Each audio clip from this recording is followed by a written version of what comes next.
वंदे मातरम। आप सभी का नेटवर्क 10 के खास कार्यक्रम चर्चा खास में स्वागत है। मैं हूं संजय गिरी गोस्वामी। सनातन धर्म पर शुरू हुआ विवाद थम नहीं रहा है।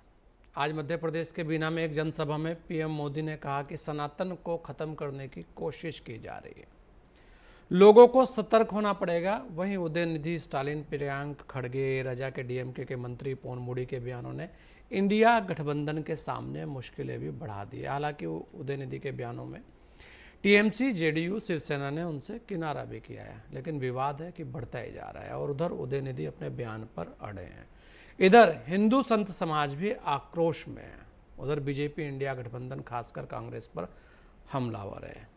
सवाल ये उठाया जा रहा है कि सनातन पर अपमानजनक बयान पर चुप्पी क्यों है, और इसी पर आज की खास चर्चा। सभी खास मेहमान हमारे साथ जुड़ चुके हैं। हमारे साथ महामंडलेश्वर संतोषानंद गिरी जी महाराज हैं, हिंदू धर्मगुरु भी हैं। हमारे साथ स्वामी दयानंद सरस्वती जी हैं, हिंदू धर्म गुरु हैं। हमारे साथ हाजी नाजिम खान जी हैं, मुस्लिम स्कॉलर हैं। हमारे साथ अनिल कुमार गर्ग जी हैं, राजनीतिक विश्लेषक है। और हमारे साथ डॉक्टर सुनील कौशिक जी हैं, वरिष्ठ पत्रकार हैं। आप सभी लोगों का बहुत बहुत स्वागत है। मैं सबसे पहले डॉक्टर सुनील जी आपके पास आ रहा हूँ, क्योंकि बहुत सारी चीज़ें हैं और बीते दिनों अगर आप देखेंगे तो बयानों की इस तरीके की बाढ़ सी आ रखी है। चुनाव ना हुआ, अखाड़ा बनता जा रहा है। अगर डॉक्टर सुनील हम बात करें वर्तमान के राजनीतिक परिदृश्य की, तो आप देखेंगे कि काफ़ी समय से इस तरीके के बयान देने का मतलब ये माना जाता है कि शायद आपकी राजनीतिक जो चर्चा है, आपकी जो चमक है, वो और बढ़ जाएगी। तो अभी जो चल रहा है इसे लेकर आप क्या कहेंगे? इस तरीके के बयानों को आप कैसे देखते हैं, और राजनीति में इस तरीके के बयान आजकल क्यों आने लगे? डॉक्टर सुनील, मुझे लगता है उनसे संपर्क टूट गया है। डॉक्टर अनिल कुमार गर्ग भी हमारे साथ है, राजनीतिक विश्लेषक हैं। अनिल जी, यही बात मैं आपसे भी पूछ रहा हूं जो मैं डॉक्टर सुनील से कह रहा था कि आखिर राजनीति में इस तरीके के बयानों की जिस तरीके से बाढ़ आती जा रही है, लगातार ऐसा लग रहा है लोगों को कि इस तरीके के बयान दो तो आपकी राजनीति चमक जाएगी और किसी भी एक धर्म पर टिप्पणी कर दो बस। कैसे आप देखते हैं? आपको क्या लगता है कि कैसे राजनीतिक लाभ मिलता दिखता है, या उनको ऐसा लगता है कि उनकी राजनीति से और ज्यादा चमक जाएगी, या वोट पाने का मात्र एक यही तरीका रह गया है? अनिल जी। राजनीति इस देश में बहुत जोरों से चल रही है। अगर आप उत्तर भारत की बात करेंगे जी। तो कथित रूप से सवर्णों को गाली दो तो लोगों को लगता है कि दलितों और ओबीसी का वोट आपको मिल जाएगा। और अगर आप दक्षिण भारत की बात करेंगे तो द्रविड़ संस्कृति के चलते उनको लगता है सनातन को गाली दो तो शायद बाकी लोग खुश होंगे। लेकिन मैं पूछना चाहता हूँ, जब आप सनातन को गाली देते हैं, जब सनातन को खत्म करने की बात करते हैं, तो जो आप सनातन का ही हिस्सा है जिसको आप जातिगत रूप से देखते हैं, क्या वो ब्राह्मण होंगे, स्वर्ण होंगे, दलित होंगे, क्या वो सनातन के अंदर अंतर्गत नहीं आते? क्या वो सनातन पर जब हम हमला करेंगे तो क्या वो खुश होंगे और आपके साथ खड़े होंगे? ऐसे ही जो द्रविड़ी संस्कृति को मानने वाले लोग हैं वो खुद भी तो हिंदू है ना, खुद भी सनातनी है ना, तो किस बात को गाली दे रहे हैं? मुझे समझ में नहीं आता। और ये एक परंपरा सी बन गई है उत्तर भारत में। जो स्वामी प्रसाद मौर्य जी ने बोला था, बिहार के शिक्षा मंत्री ने बोला था कि रामचरितमानस को खत्म कर दो, अखिलेश जी इसके प्रति उत्तर देते कि हम असली हिंदुत्व की रक्षा करेंगे। तो कांग्रेस का स्टैंड तो हमें समझ ही नहीं आता। कभी वो सॉफ्ट हिंदुत्व की बात करती है, कभी वो अपीजमेंट की राजनीति करती है, और इसके चलते ना उसको सॉफ्ट हिंदुत्व भागता है, ना ही सॉफ्ट, ना ही वो अपीजमेंट कर पाती है। पर अनिल जी, अगर हम यहाँ कांग्रेस की बात करें तो क्योंकि एक घटक दल है और यहाँ तो ऐसे बहुत सारे घटक दलों की स्थितियां हैं कि वो कुछ भी बयान दे देते हैं, तो उसमें पर्टिकुलर एक ही दल को अगर घसीट लें तो इसका मतलब तो फिर ये है ना कहीं राजनीति हो रही है। देखिए, कांग्रेस अगर स्पष्ट होती तो उसका पहले दिन ही बयान आ जाना चाहिए था। हाँ। कि डीएमके के नेता ने जो बयान दिया था इससे हमारा कोई लेना देना नहीं है। हाँ। और हम इस बयान की भर्त्सना करते हैं। लेकिन आपने एक भी स्टेटमेंट नहीं सुना होगा उन्हें उदयनिधि स्टालिन के बयान की भर्त्सना की और उसको कहा कि ये नहीं होना चाहिए। हाँ। उन्होंने कहा ये अपनी राजनीति है, ये अपना बयान है, हमें उन्होंने ये नहीं कहा ये बयान गलत है। एक बार भी आपने एक बयान नहीं सुना होगा। दूसरी बात, खुद कांग्रेस इस बारे में भ्रमित है। अगर मैं आपको पीछे कुछ याद दिलाऊं, देश जब से आजाद हुआ, राम मंदिर का जो आंदोलन शुरू हुआ, आप देखिए भारतीय जनता पार्टी, उससे पहले जनसंघ, इनके मैनिफेस्टो में, इनके घोषणा पत्रों में, इनके संविधान तक में लिखा गया था कि हम राम मंदिर को बनाना चाहते हैं अयोध्या में। लेकिन हर बार कांग्रेस का विरोध इनको झेलना पड़ा था। आपको एक और याद होगा, सुप्रीम कोर्ट में जब राम सेतु के ऊपर बहस चल रही थी तो एक एफिडेविट गया था कांग्रेस सरकार की तरफ से कि राम तो काल्पनिक है, बाद में उनको बदला गया।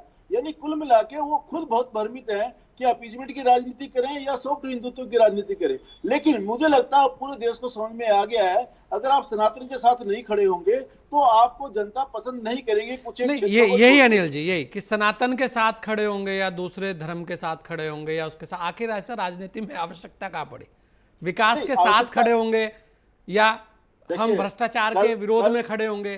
संजय जी, कल आपने स्वामी राम भद्राचार्य जी का एक वक्तव्य सुना होगा। जी। उन्होंने कहा मध्य प्रदेश की लड़ाई कांग्रेस और भाजपा के बीच नहीं है, धर्म और अधर्म के बीच में।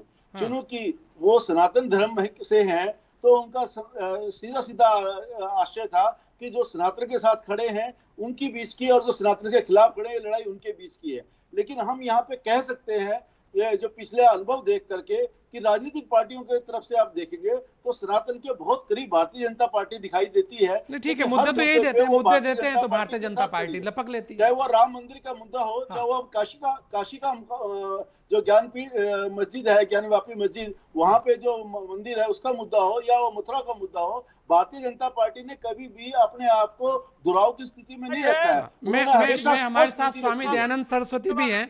स्वामी जी, स्वामी दयानंद सरस्वती जी, मेरी आवाज आ रही है? हाँ सुनिए, जी स्वामी जी, मैं आपसे एक पूछ रहा हूं कि धर्मनिरपेक्षता का मतलब सनातन पर टिप्पणी करना कहाँ हो गया? आजकल ये हो गया है कि अगर आपको धर्मनिरपेक्ष दिखना है तो आप सनातन पर टिप्पणी करो, कुछ इस तरीके की स्थितियां दिखती हैं। अरे अब हमारे बात सुन लीजिए, पत्रकार महोदय ने मेरा सुनिए। पंडित जवाहरलाल नेहरू जी ने अम्मान सरोवर बांध के राष्ट्र को चाइना को दे दिया। यही नहीं, श्रीमती इंदिरा गांधी जी ने कच्छ द्वीप, जहाँ का बृहस्पति का लड़का राजा था, उसको लंका को फ्री में दे दिया। और यही नहीं, 96 में साधुओं के ऊपर गोली चलवाया, सैकड़ों साधु घायल हुए।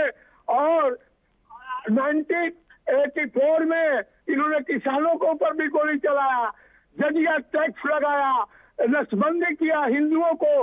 कांग्रेस हिंदू विहीन भारतीय जनता पार्टी इसीलिए आई है इसमें कि भाई हम सनातन को बचाएं, सनातन हमारा धर्म है।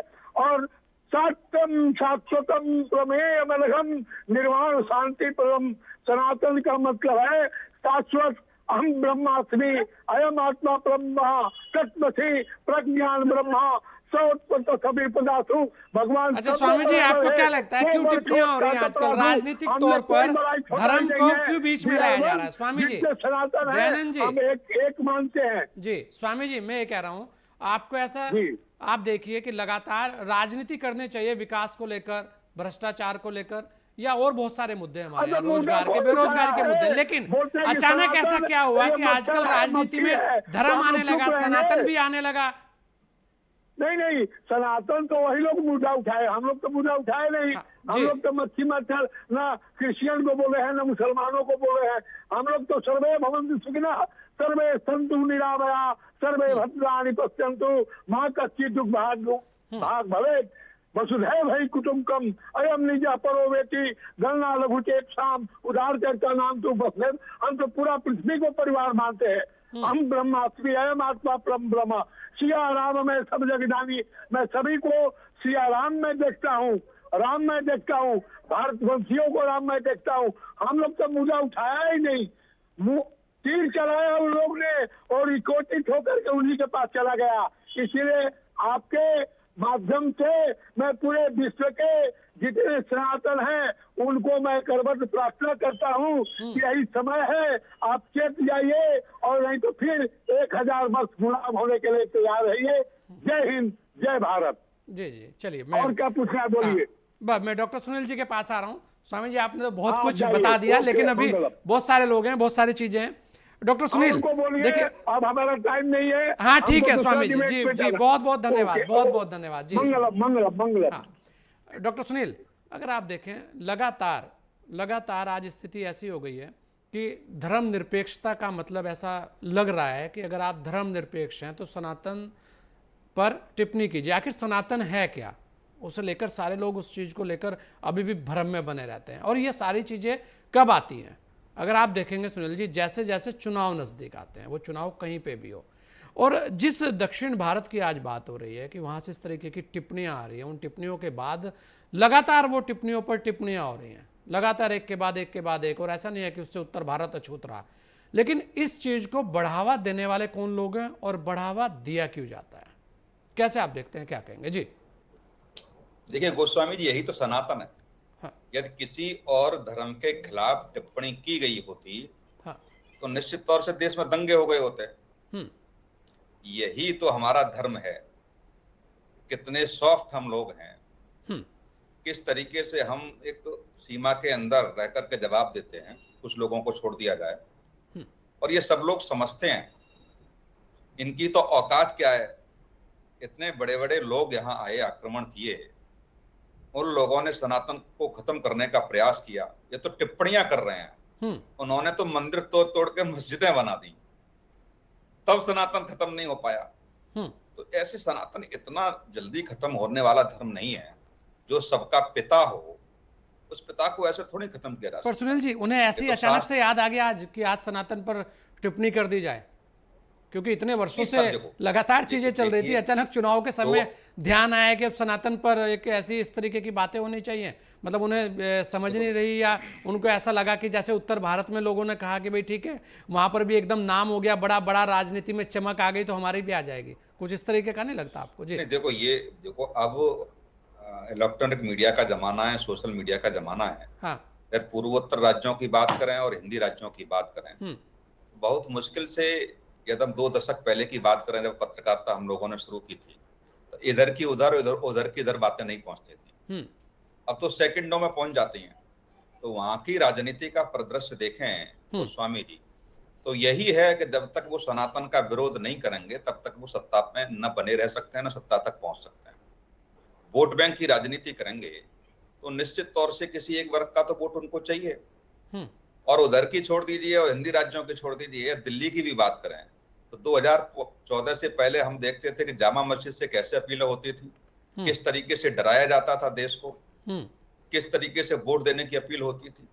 तो ये सब जानते हैं कि कौन सा वर्ग किसको, वर्ग को डराकर सत्ता में बना रहना चाहता है। लेकिन निश्चित तौर से मान के चलिए कि सनातन वो धर्म नहीं है जो इतनी जल्दी खत्म हो जाएगा। इतनी हल्की टिप्पणियों से वो बगावत कर देगा। क्या चार लोग टिप्पणी करेंगे और पूरे सनातन धर्म के लोग एकदम ध्वस्त हो जाएंगे कि सनातन नहीं, आक्रामक हो ही नहीं सकते। हाँ। वो सब दायरे में रह करके जवाब उसका दे रहे हैं। हाँ। लेकिन वोट एक है। निश्चित तौर से मैं यही कहूंगा और आपके चैनल के माध्यम से अपील करूंगा कि सबसे बड़ा हथियार आपके पास वोट है। जो भी नेता, जो भी राजनीतिक दल से सहमत हैं या असहमत हैं, वोट के माध्यम से आप उसको खारिज कीजिए। ना आपको भड़कने की आवश्यकता है, ना आपको भड़काने की आवश्यकता है। विश्व के पटल पर देखेंगे तो हमारे देश की बड़ी अहम परिस्थितियां हैं, स्थितियां रही हैं। लोकतंत्र की जननी है, सारे धर्म के लोग रहते हैं। मुझे लगता है किसी देश में ऐसा समाभास देखने को नहीं मिलता है। तो ये चुनाव के समय बताया जाएगा, बताएंगे लोग। लेकिन ये भी समझती है जनता कि राजनीतिक कारण हैं, उन राजनीतिक कारणों से आप वोट बैंक लेने के लिए, कुछ वोटरों को खुश करने के लिए, किसी वर्ग को खुश करने के लिए आप ऐसी टिप्पणियां कर रहे हैं। और वो वर्ग भी जानता है, जिस वर्ग को आप खुश करने का प्रयास कर रहे हैं, वो वर्ग ये भी जानता है कि सनातन का अभी तक कुछ नहीं बिगड़ पाया, तो अब सनातन का क्या बिगड़ेगा। ये केवल राजनीति। चलिए, सनातन का तो कोई क्या बिगाड़ पाएगा, क्योंकि सनातन को बिगाड़ने के लिए पता नहीं कितने लोग आए और कितने चले गए। ये सभी ने कहा और बहुत सारे लोग कह भी रहे हैं सनातन है और रहेगा, वो तो एक कहते हैं ना अमर है। लेकिन बहुत सारी चीज़ें राजनेताओं को शायद ऐसा लगता है कि कहीं ना कहीं अगर हमें अपनी चमक बनानी है, वैसे तो हमें कोई पूछ नहीं रहा, तो चलो इस बहाने से ही कुछ पूछ ले। लेकिन ऐसा हो क्यों रहा है? हमारे साथ हाजी नाजिम खान जी भी हैं। हाजी जी, देखिए, यहाँ किसी एक धर्म को लेकर हम बात नहीं कर रहे हैं। हम ये बात कर रहे हैं कि आखिर वास्तव में समाज के अंदर विद्वेष फैले, उसे लेकर जिस तरीके की भाषाएं बोली जाती है, उसे लेकर जो दूसरे समाज के लोग हैं या दूसरे समाज या धर्म के लोग हैं, वो भी सामने नहीं आते। आज भी आप देखिए कितने बड़े बड़े दिग्गज, कितने बड़े बड़े और भी धर्मों के धर्माचार्य हैं, क्या सामने आए कि भाई इस तरीके की टिप्पणियां नहीं होनी चाहिए, विद्वेष फैलता है। आप देखिए ना, मतलब इस पे तब जाकर उस तरीके की बातें होती हैं। फिर यह कहा जाता है कि भारतीय जनता पार्टी ने मुद्दा लपक लिया और अब इसको बढ़ावा दिया जा रहा है। उसे बढ़ावा देने में और दिलवाने में कौन लोग हैं? अगर बड़े बड़े धर्माचार्य आपके यहाँ से और धर्मों से आकर कहें कि भाई देश के अंदर इस तरीके की टिप्पणियां मत कीजिए, आप राजनेता है तो राजनीति की बात कीजिए, कम से कम एक पूरे समाज को लेकर, पूरे धर्म को लेकर आप एक राजनीति में घसीट लेते हैं, ये कहाँ तक ठीक है? तो गलती तो इसमें किसकी मानी जाए? हाँ जी।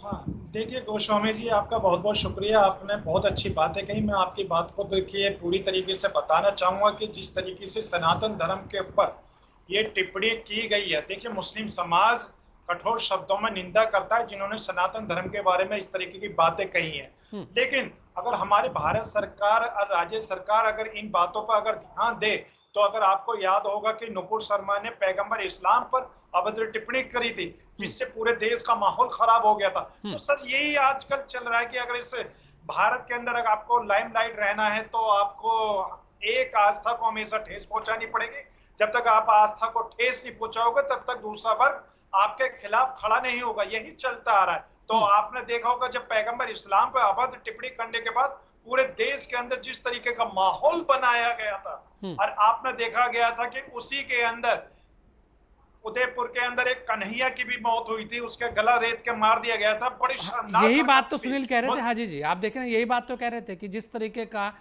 एक धर्म पर टिप्पणी हुई तो कितना बड़ा बवाल हुआ। यहाँ तो पूरे सनातन को खत्म करने की बात हो रही है, तो उसके बाद भी सनातन धर्म शांति के साथ सारी चीजें देख रहा है। तो यही हम कह रहे हैं कि वो लोग भी सामने क्यों नहीं आते, वो धर्माचार्य सामने आकर क्यों नहीं कहते कि भाई इस तरीके की क्यों की जा रही है टिप्पणियां? जी हाजी गोस्वामी जी, गोस्वामी जी, देखिए मैं आपकी बात का पूरा देखिए मान सम्मान करते हुए आपकी बात को कहता हूं कि देखिए जिस तरीके से कन्हैया के साथ हुआ, तो हम ये चाहते हैं कि भारत के अंदर किसी के साथ इस तरीके की अभद्र घटना ना हो। और साथ के साथ ये है कि जब सनातन धर्म पर टिप्पणी करने वाली बात आई, तो ये बताइए जब चुनाव जैसे जैसे नजदीक आता है तो ये सब एक माहौल बनाने की क्रेडिट लेना चाहते हैं कि भी हमने सनातन को ऐसा कहा कि मोदी जी को हटाना, इस तरीके की बातें होती है। लेकिन जबकि ये देश संविधान से चलता है, किसी की आस्था से नहीं चलता गोस्वामी जी। लेकिन ये आजकल कुछ बड़े बड़े नेता जो हैं वो इस तरीके का स्टैंड ले रखे हैं कि वो हिंदू समाज के हों या मुस्लिम समाज के, हमेशा आस्था को ठेस पहुंचाने वाले आए दिन इस तरीके के विवादित बयान देते हैं। तो हमारी केंद्र सरकार को मुस्तैद रहना चाहिए ऐसे लोगों के खिलाफ जो सनातन धर्म हो या पैगंबर इस्लाम पर इस तरीके की टिप्पणी करेंगे, तो उनके खिलाफ सख्त एक्शन लिया जाए ताकि देश के अंदर सर अमन में सुकून बना रहे। लेकिन अभी आपके चैनल पे ही सरस्वती जी थे महाराज, उन्होंने बहुत सारी बातें कही गोस्वामी जी। उन्होंने कहा कि ये कैलाश मानेश्वर जो है ये नेहरू जी के द्वारा दिया गया है चाइना को। सर तो मैं बता दूं कि औरंगजेब रहमतुल्लाह अलैहि ने उसी चाइना से लेकर भारत की आवाम को कैलाश पर्वत दिया था, लेकिन इस बात को सरस्वती जी नहीं कह पाए। लेकिन अभी एक साथी ने ये कहा कि सनातन धर्म 2014 से पहले खत्म किया जा रहा था, लेकिन 2014 से अब सुरक्षित है। तो सर मैं ये पूछना चाहता हूँ कि ब्रिटिश हुकूमत के अंदर कौन सा सनातन धर्म खत्म कर दिया गया? सर जब मुगल काल था यहाँ पे भारत के अंदर, तो सनातन धर्म तब भी सुरक्षित था जितना आज सुरक्षित है। लेकिन ये सिर्फ शब्दों का फेर है, क्योंकि मुगल काल में इसलिए कहा गया कि मुसलमानों को लेकर टिप्पणी करी जा रही थी। ब्रिटिश हुकूमत में सर सब सेफ था ना, लेकिन 2014 जैसे ही आता जा रहा तो सनातन धर्म अपने आप को सुरक्षित महसूस कर रहा है, हिंदू भाई अपने आप को खतरे में महसूस कर रहे। तो सर ये सब क्या है? ये सिर्फ और सिर्फ एक चुनावी एजेंडा है, देश के अंदर इस तरीके का माहौल बनाने की कोशिश करी जा रही है। लेकिन हाजी जी, लेकिन ये तो आपको मानना पड़ेगा ना कि जो धर्माचार्य हैं बड़े बड़े, जो दूसरे धर्मों के भी हैं, उन्हें भी तो सामने आना चाहिए ना। जो बात आप कह रहे हैं उन लोगों को भी एक मंच पर आकर कहनी चाहिए कि भाई नहीं, सनातन धर्म के पास, क्योंकि अगर नहीं आएंगे तो वास्तव में जो डॉक्टर सुनील कह रहे हैं ना, वो फिर चीजें होंगी। अनिल जी आप कुछ कहना चाह रहे थे? अनिल जी। हाँ, मैं अभी हाजी साहब को सुन रहा था। हाँ। इन्होंने भी थोड़ा बोलते वक्त कुछ पक्षपात नहीं किया क्या? अभी ये नुपुर शर्मा का जिक्र कर रहे थे। हाँ। कि इन्होंने पैगंबर पर अभद्र टिप्पणी की, लेकिन उन्होंने नुपुर ने जो कहा वो तो उससे पहले रहमानी ने जो सनातन के बारे में कहा उसके बारे में इन्होंने कुछ नहीं कहा। हाँ। किस तरह से उन्होंने महादेव के बारे में हंसते हुए उसको लगातार सुनिए गोस्वामी जी, चलिए अभी मैं आ रहा हूँ, आपके पास भी आऊंगा वापस। आऊंगा हाजी जी। सुनिए हाजी साहब, सुनिए हाजी साहब, सुनिए, यही सनातन है कि आपने महादेव पे कुछ भी टिप्पणी कर दी और नेशनल टेलीविजन पे सनातन की तरफ से विरोध नहीं हुआ। बदले में नुपुर शर्मा ने कुछ कह दिया तो तुरंत पूरे देश में आपने कहा कि दंगे फैलने की स्थिति आ गई, 2 लोगों का सर तन से जुदा कर दिया गया। यही सनातन है, यही सहिष्णुता है, क्योंकि लोग ये मान के चलते हैं सनातन के बारे में कुछ भी कहिए, कभी भी कहिए, कोई फर्क नहीं पड़ेगा, क्योंकि सनातन सहिष्णु है, ये बदले में कुछ करने वाला नहीं, कहने वाला बिल्कुल, नहीं। मैं अनिल जी, मैं संतोष आनंद जी भी हमारे साथ हैं, एक बार उनके पास जाता हूं, फिर आपके पास आऊंगा। जी संतोष आनंद जी, आपका भी बहुत बहुत स्वागत है।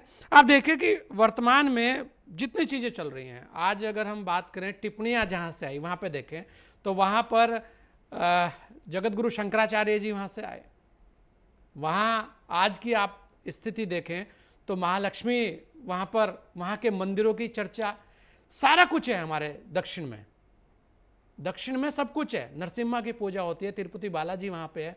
ऐसा नहीं है कि वहाँ पर सनातन नहीं है। सनातन संस्कृति की झलक अगर वास्तव में देखनी है तो दक्षिण भारत में ही दिखती है, ये भी सब मानते होंगे, इस चीज को भी सबने देखा होगा। और यहाँ तक मैं तो कह रहा हूँ ना कि शंकराचार्य जी जिन्होंने वास्तव में सनातन को आज सनातन बचाकर रखा, वो भी वहीं से हैं। उसके बाद भी वहाँ पर कुछ लोग टिप्पणियाँ कर देते हैं और राजनीति में उबाल आ जाता है। लेकिन जो बड़े बड़े धर्माचार्य, बड़े बड़े दूसरे धर्मों के लोग हैं, वो सामने आकर ये कहना पसंद नहीं करते कि आखिर इन लोगों का राजनीति में मतलब क्या है, इन लोगों की राजनीति में जंगें कहाँ है, आखिर क्यों इस तरीके का विवाद कर कर वो एक सनातन धर्म पर टिप्पणी कर कर क्या संदेश देना चाहते हैं देश को।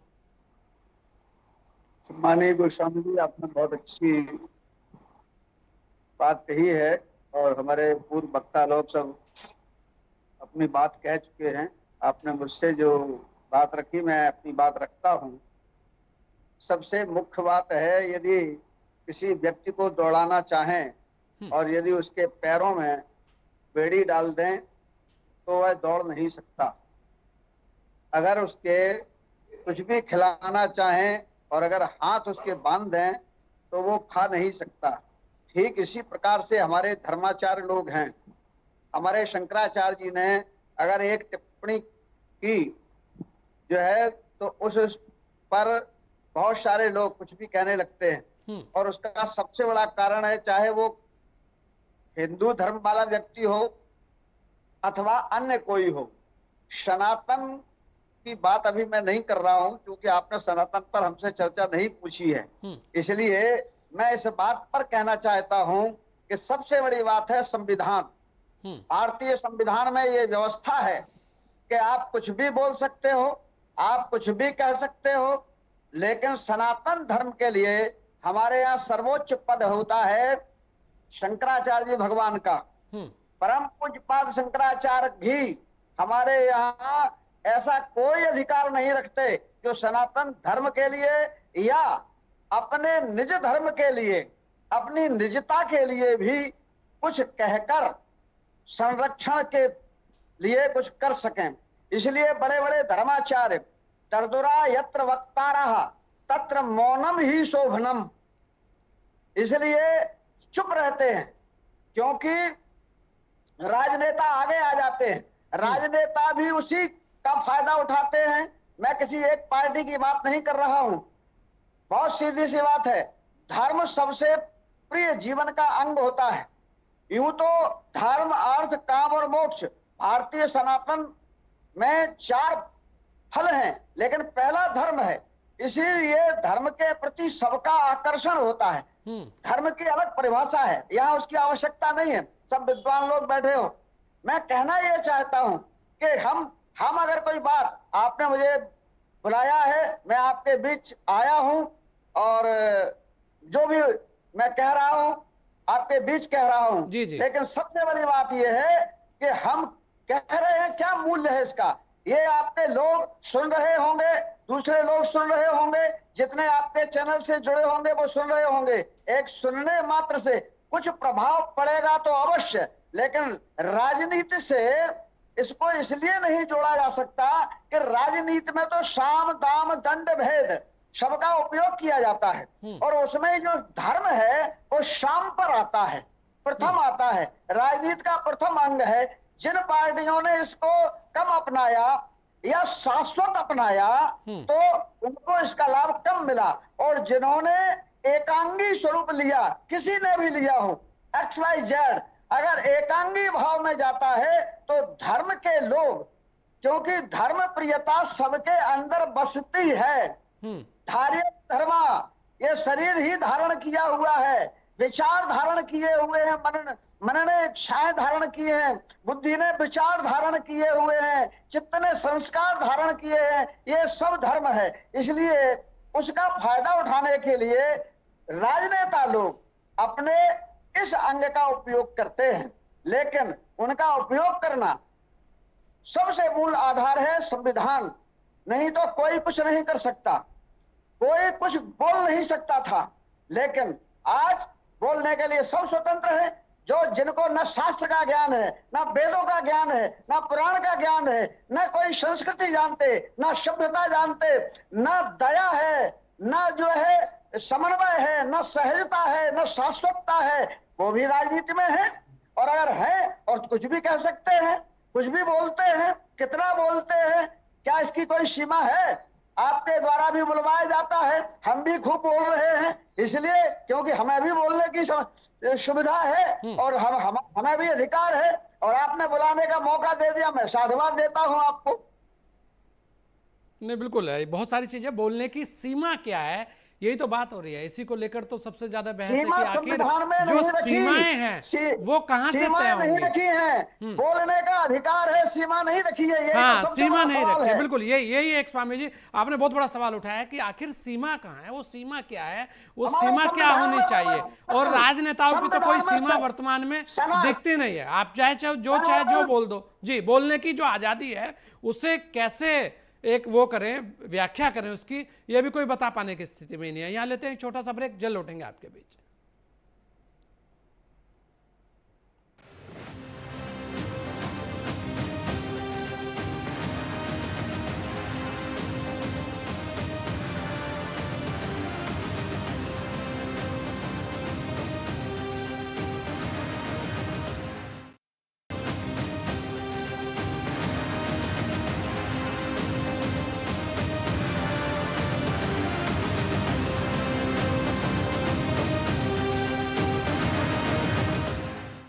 ब्रेक के बाद आपका स्वागत है। बात कर रहे हैं सनातन पर संग्राम, और सभी खास मेहमान हमारे साथ हैं।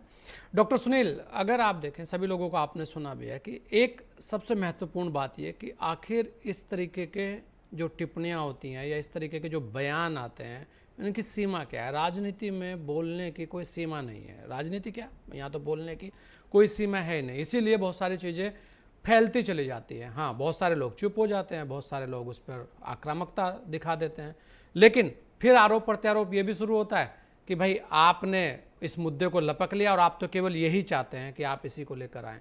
फिर ऐसे भी बहुत सारे लोग आ जाते हैं, क्योंकि जैसे कि अभी भी हाजी जी कह रहे थे कि देखिए होती बहुत सारी चीज़ें हैं। एक समाज पर टिप्पणी पहले भी हुई, उन्होंने ये तो कहा कि पहले भी हुई, तब क्या हुआ, वो याद दिला रहे हैं कि तब क्या हुआ।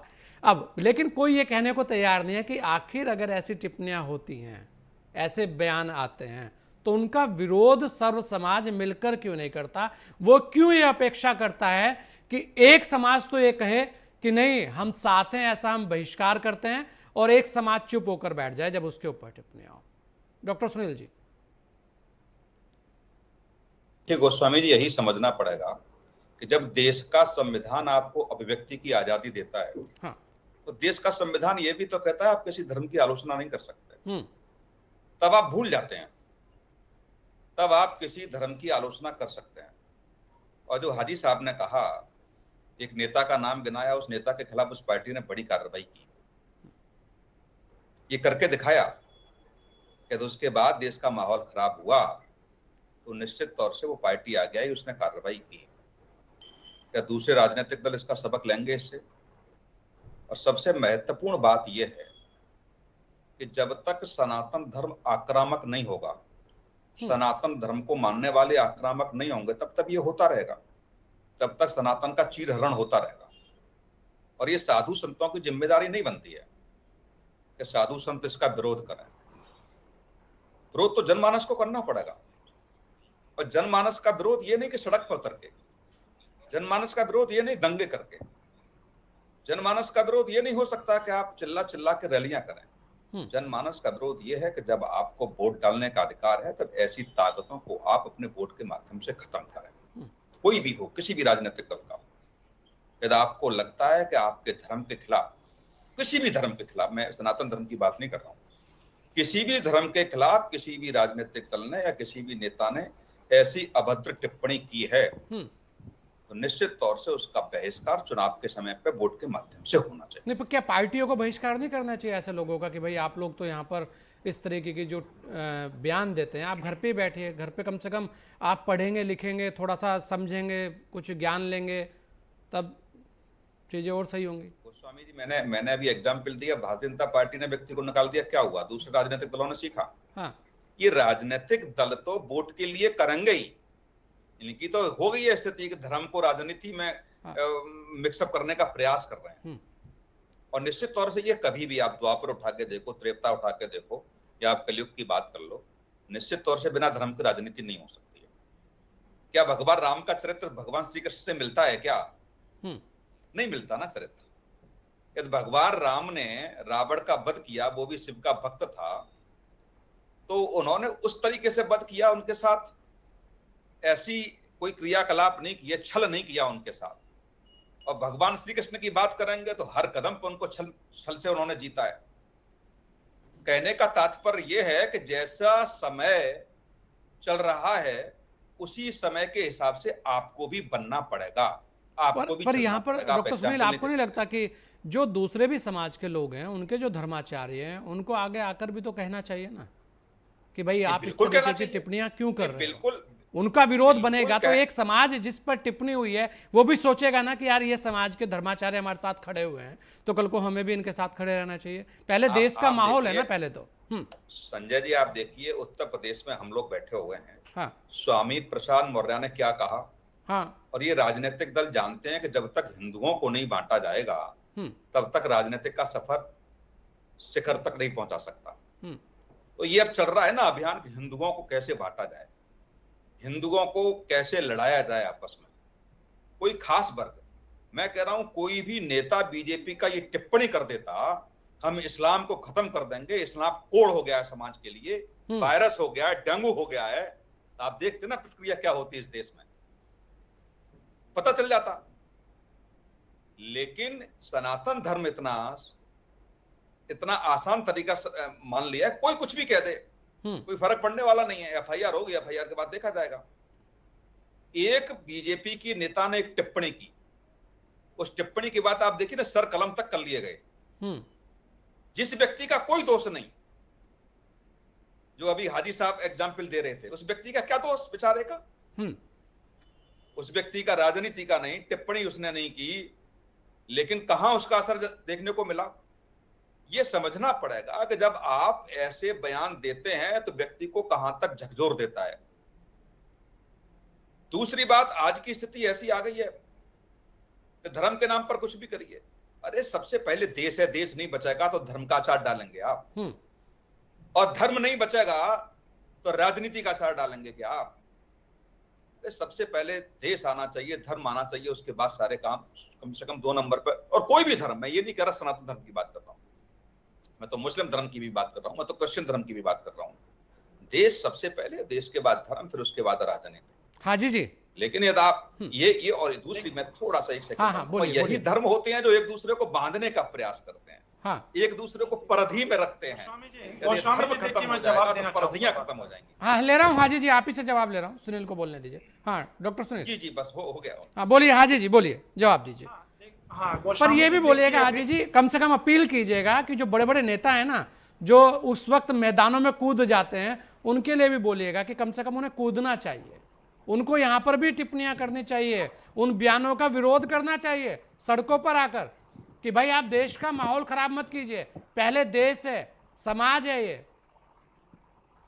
हाँ देखिए, बिल्कुल गोस्वामी जी, देखिए मैं आपकी बात को पूरी करते हुए कहता हूँ कि देखिए देश के अंदर किसी भी हिंदू भाई हो या मुसलमान भाई हो, किसी की भी आस्था से खिलवाड़ नहीं करना चाहिए।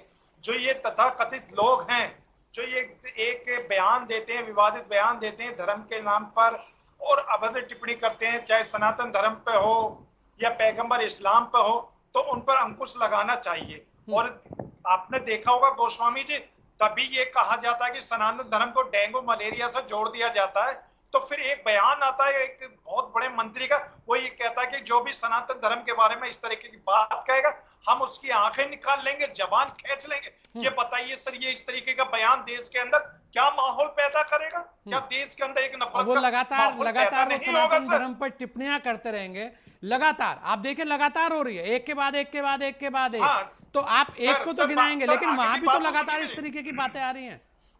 सर, आप चाहते सर, हैं कि वो बात सुनते आगे- रहें खाली। हाँ, गोस्वामी जी देखिए, हाँ उन्होंने गलत गोस्वामी नहीं जी कहा। देखिए, मैं जो करेगा मैं उसका मुस्लिम ऐसा समाज किया से- जाएगा, कोई भी हो जो करेगा उसके साथ ऐसा किया जाएगा। अभी एक पूर्व गवर्नर संवैधानिक संस्था पे बैठने के बाद कहता है, नालायक व्यक्ति, मैं तो कहूंगा उसको कि 1-2 करोड़ मर जाएंगे तो क्या होगा। चलिए हाजी जी, हाजी जी बोलिए। कोई भी हाँ, सुनिए मैं आऊंगा अगर साहब आपके अगर पास ही कोई आऊंगा। भी नहीं, अगर मुस्लिम समाज से हाँ। अगर इस तरीके का बयान देता है तो उसके खिलाफ एक्शन होना चाहिए। अगर कोई हिंदू समाज की तरफ से इस तरीके का बयान दे रहा तो उसके खिलाफ भी एक्शन होना चाहिए। और सर मैं एक बात और आपको बता दूं, मैं अपने आपके चैनल के माध्यम से अपने मुस्लिम समाज के बड़े विद्वान धार्मिक गुरुओं से ये कहना चाहूंगा कि हमारे हिंदू भाइयों के सनातन धर्म को लेकर जिस तरीके से अभद्र टिप्पणी करी गई है, उनको अपने सनातन धर्म के हिंदू भाइयों के साथ आना चाहिए, उनका सहयोग करना चाहिए, क्योंकि ये देश भाईचारे से चलेगा, ये देश संविधान से चलेगा। जो देश के अंदर इस तरीके के नफरत का माहौल पैदा करने की कोशिश कर रहे हैं, उन सबका बहिष्कार करने की सख्त जरूरत है। मगर ये तब हो पाएगा जब हिंदू मुस्लिम भाईचारा कायम रहे, दोनों एक साथ मिलकर ऐसे लोगों का बहिष्कार करें जो देश के अंदर एक नफरत का माहौल पैदा करने की कोशिश कर रहे हैं। सर मैं बार बार आपके चैनल के माध्यम से अपने मुस्लिम समाज से यही कहूंगा कि हमारे हिंदू भाइयों की आस्था को कोई भी ठेस ना पहुंचे, और जो ठेस पहुंचा रहा है उसके खिलाफ खड़े हो, हिंदू भाइयों के साथ खड़े हो। और वही मैं हिंदू भाइयों से ये कहूंगा कि अगर मुसलमानों के आस्था को अगर कोई ठेस पहुंचाता है तो हिंदू भाइयों को भी मुसलमान भाइयों के साथ खड़े होकर सहयोग करना चाहिए, क्योंकि ये देश सब भाईचारे का है, ये प्रेम भाव का है और ये गांधी जी का देश है। इस देश के अंदर हमेशा अमन में सुकून रहना चाहिए। अगर देश के अंदर जो भी नफरत का माहौल पैदा करने की बार बार कोशिश करे, भारत सरकार को ऐसा कानून लाना चाहिए कि उससे विवादित बयान देने वाले या देश का माहौल खराब करने वाले के खिलाफ सख्त से सख्त कार्रवाई हो, अनिल जी ताकि देखिए, हाजी भविष्य जी के अंदर ने कोई बहुत भी कुछ नेता कहा इस तरीके का और बयान मान न भी दे रहे हैं वो कि आखिर इस तरीके की चीजें नहीं होनी चाहिए। लेकिन यहाँ और भी बहुत सारे सवाल खड़े होते हैं। आप देखेंगे अगर अनिल जी, लगातार चुनाव से पहले इस तरीके के बयान आने शुरू हो जाते हैं, और ऐसा नहीं है कि ये पहली बार हो रहा है, लगातार इस तरीके की हरकतें होती हैं और उसके बाद वो लोग बड़े खुश भी होते हैं कि देखिए मेरा कितना नाम हुआ, मेरे कितने फॉलोअर्स बढ़ गए, या मुझे कितने लोग अब जानने लगे। और यहाँ पर उन बड़े राजनेताओं की भी गलतियां निकलनी शुरू होनी चाहिए कि भाई आप लोग चुप रह जाते हैं जब एक जगह टिप्पणी होती है, और जब दूसरी जगह वही चीज़ होती है तो आप मैदान से तलवारें लेकर बाहर आ जाते हैं, आपके बयान भी तीखे हो जाते हैं। तो ये जो एक गैप है, इसकी सीमा तय होनी चाहिए। और जो कानून बनाने की बात हो रही है, आखिर कितने सारे कानून बने, यहाँ ये भी एक सवाल है, कितने कानून बने अनिल जी? गोस्वामी जी जिस बात की चर्चा आप कर रहे हैं ना, हाँ। इस पैनल में ही अभी जब हाजी साहब बोल रहे थे ना, इन्होंने तुरंत कहा जब पैगंबर साहब पे अभद्र टिप्पणी की तो देश में कैसा माहौल खराब हो गया। हाँ। इन्होंने एक बार भी नहीं कहा रहमानी ने इतने अभद्र टिप्पणी की, उसको नहीं करनी चाहिए थी। हाँ। उन्होंने एक बार भी नहीं कहा कि जिन्होंने कत्ल किया वो इस्लाम के फॉलोवर नहीं हो सकते, वो इस्लाम तो इजाजत नहीं देता किसी की बेगुनाह की गर्दन काटने का। एक बार उन्होंने तो उसके लिए भी नूपुर को दोषी मान लिया कि उसने अभद्र टिप्पणी की थी, इसलिए देश में माहौल खराब हो गया। तो समानता तो यहाँ भी नहीं है, एक बात। दूसरी बात, आपने कहा देश में कानून, ये देश संविधान से चलता ठीक है, लेकिन देश में ऑलरेडी एक कानून है हेट स्पीच को लेकर। मैं आर्टिकल पढ़ देता हूँ, 153A, 295A, 505, ये ऑलरेडी हेट स्पीच के दायरे में आता है। और उदयनिधि स्टालिन ने जो कहा वो हेट स्पीच के दायरे में ही है। लेकिन समझ में आता है कि जैसे अभी सुनील जी ने कहा था, FIR हो जाती है, गिरफ्तारी होती है तो तुरंत जमानत मिल जाती है। नेताओं को लगता नहीं हमारे पास 10-20 मुकदमे चलते तो हमें क्या फर्क पड़ता है। उनको लगता है कि 10-20 मुकदमों के कारण अगर हमारा 10-20 लाख वोटर बढ़ गया तो बहुत अच्छी बात है। हाँ, वोट ही तो चाहिए उन्हें तो। हाँ। नहीं, दिक्कत क्या है गोस्वामी जी, 1990 के बाद देश के इतिहास में, राजनीति के इतिहास ने एक नई करवट ली। पहले क्या होता था, अन्य धर्म धर्म है और हिंदू जातियों में बटा हुआ है, उसको ब्राह्मण बताया जाएगा, वैश्य बताया जाएगा, क्षत्रिय बताया जाएगा, शूद्र, और उसके साथ अन्य ओबीसी की नई जातियां जोड़ दी जाएंगी। उनको बांट करके अपीजमेंट करके आपने इस्लाम के अपीजमेंट की, मुस्लिम अपीजमेंट की, ईसाई अपीजमेंट की, और हिंदुओं को जातियों में बांटा, कथित रूप से दलितों और ओबीसी को आपने साथ दिया और सरकार बना ली। लेकिन जब राम मंदिर आंदोलन शुरू हुआ, भारतीय जनता पार्टी इसके पक्ष में खड़ी हुई, तो पहले उसने बहुत कुछ खोया, अपने ऊपर सांप्रदायिक होने का एक तमगा लिया, लेकिन अंततः 1990 आते आते उसका इसको लाभ मिलने लगा। और जब अटल जी की सरकार आई तो सबको लगने लगा अब हिंदू एकजुट हो गया। तो अब उनको लगने लगा अब हिंदू एकजुट हो गया, तो अब इसको वापस अगर जातियों में नहीं बांटे तो आप सरकार। तो अनिल जी, आपको लगता है कि भारतीय जनता पार्टी को सनातन से जोड़ दिया गया? मतलब भारतीय जनता पार्टी का मतलब सनातन और बाकी सब दल जो है वो कुछ भी रहे। गोस्वामी जी, मैं उसकी वजह बता रहा हूँ आपको। उसकी वजह ये है, उसको अपने आप को इस जोड़े रहने के कारण बहुत कुछ खोया भी है। आपने उस पर लगातार संपर्क होने का, देखिए मजेदार चीज ये है, अगर ओवैसी भरी सभा में सबको कहता है मुसलमान एक हो जाओ, तुम्हारे ऊपर खतरा है, मैं तुम्हारे साथ हूँ, तो वो सांप्रदायिक नहीं है। अगर भारतीय जनता पार्टी कहती है सभी धर्मों का सम्मान होना चाहिए और हिंदुओं का भी सम्मान होना चाहिए, तो वो सांप्रदायिक है। अजीब सा पैरामीटर है देश का नापने का। यानी सभी धर्मों का सम्मान अगर हिंदुओं को लेके भी हो जाए तो ये तो सांप्रदायिकता है। और अकेले अगर कोई ओवैसी कह दे कि मुसलमानों का समर्थन करो, मुसलमान एक हो जाओ, तुम्हारे ऊपर खतरा है, भारतीय जनता पार्टी से बचो, तो ये धर्मनिरपेक्षता है। तो ये जो पैरामीटर है ना, और ये बदले हुए पैरामीटर है, अब ये पैरामीटर बदल गए, उसको तोड़ने की दोबारा कोशिश है। अनिल जी, आपको ऐसा नहीं लगता कि धर्मनिरपेक्ष का मतलब आजकल ये हो गया कि सनातन पर टिप्पणी कर दो तो धर्मनिरपेक्ष आपका चेहरा मान लिया जाएगा? आपको लगता है कि किस तरीके की स्थितियां हो गई? ये नया तरह का अपीजमेंट है, ये नया तरह का अपीजमेंट है। मैं आपको 2-3 उदाहरण देता हूँ। लक्ष्मण जी का नाम सुना होगा आपने, उड़ीसा में 17 बार आक्रमण हुए, अंततः 18वीं बार उनको टुकड़े टुकड़े करके मार दिया गया। क्या कसूर था उनका? क्योंकि वो उड़ीसा में ईसाई मिशनरीज के खिलाफ काम कर रहे थे, तो धर्मांतरण कर रही थी। आपने स्वामी असीमानंद जी का नाम सुना होगा, गुजरात में शबरी धाम से।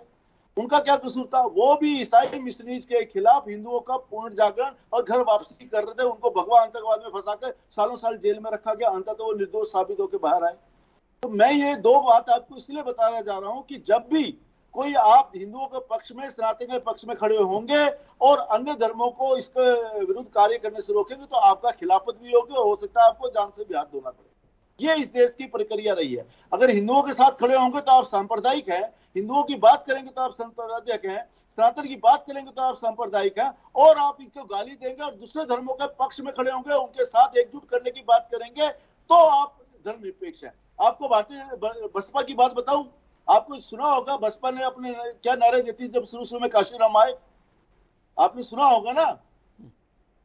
चलिए, वो तिलक तराजू और तलवार, तिलक तराजू और तलवार, इनको जूतों मारो चार। ये हेड स्पीच नहीं है, लेकिन उसके बाद उन्हें भी लगा कि भाई इनके बिना काम भी नहीं चलेगा। मैं यही कह रहा हूँ आपको। एक स्थान लेने के बाद उनको लगा नहीं बाकियों की जूत होगी। आप ये मुझे बताओ, ये क्या किस तरह से लोकतांत्रिक दायरे में आएगा? क्या तिलक तराजू और तलवार धारण करने वालों को आप इस तरह से जूते मारने की बात सार्वजनिक रूप से कहेंगे? लेकिन इस देश की राजनीति में वोट पाने के लिए कुछ भी चलता है। यही तो बात है। अब आप सही जगह है कि इस देश में वोट के लिए कुछ भी चलता है। अगर भारतीय जनता पार्टी ने हिंदुओं को एकजुट होकर कहा कि हाँ भी हिंदू भी इस देश के नागरिक है, उनको भी समान। आपने मुझे एक चीज बताइए, भारतीय जनता पार्टी ने कभी कहा है कि हिंदुओं को अन्य धर्मों के लोगों के मुकाबले ज्यादा अधिकार चाहिए? कभी सुना है आपने? जबकि आप यहाँ तो भारतीय जनता पार्टी की बात नहीं हो रही। अगर अनिल जी हम बात करें, भाई आप मुद्दा दोगे तो कोई तो मुद्दा पकड़ेगा, यही बात हो रही है खाली। मैं संतोष आनंद जी के पास भी आ रहा हूँ जी। तो भी सांप्रदायिक है, और बाकी लोग अधिक अधिकार की बात करें तो भी धर्मनिरपेक्ष है। जी बिल्कुल, धर्मनिरपेक्षता का मतलब ये नहीं है कि आप सनातन धर्म पर टिप्पणी कीजिए, या मैं कह रहा हूं किसी भी धर्म पर टिप्पणी करेंगे तो आप धर्मनिरपेक्ष कहलाएंगे, ऐसा नहीं है। धर्मनिरपेक्षता का मतलब इतना ही है कि भाई सब धर्म समान है और आप अपने अपने धर्म के साथ अपना अपना कार्य कीजिए। हमारे साथ वैसे भी हिंदू धर्म गुरु जी भी है। अब सनातन को लेकर उनसे बात कर लेते हैं कि आखिर सनातन धर्म को लेकर ही सारे सवाल, क्योंकि सनातन धर्म से डर लगने लगा है, या सनातन धर्म कोई नया है, या आजकल सनातन धर्म की बात होने लगी है? ऐसा तो नहीं है। सनातन धर्म तो सबसे पुराना धर्म है। और सनातन क्या, आखिर जो भी भारत के अंदर व्यक्ति है सब सनातन ही तो है। स्वामी जी अपनी बात पूरी करो। अनिल जी एक बार मैं संतोष आनंद जी से ले लूं जी। जी, सनातन धर्म को इस तरह से समझना चाहिए जिस तरह से गंगा है, और गंगा से अगर कोई एक कलश भर के लाए और उस कलश को गंगा कलश तो कहा जा सकता है, लेकिन गंगा नहीं कहा जा सकता। एक जो है गंगा जली भर के लाए और उसको लेकर के पूजन तो कर सकता है आदि आदि। कहना मैं ये चाहता हूं, वे सिद्धांत जो सार्वभौमिक हैं, सबसे पुरातन हैं, सबके लिए हैं, जो सुख और शांति के दायरे में लेकर लोगों को जीवन में जीने की कला देते हैं, जिसके आधार पर भारतीय संस्कृति, भारतीय सभ्यता, भारतीय साहित्य सृजित हुआ।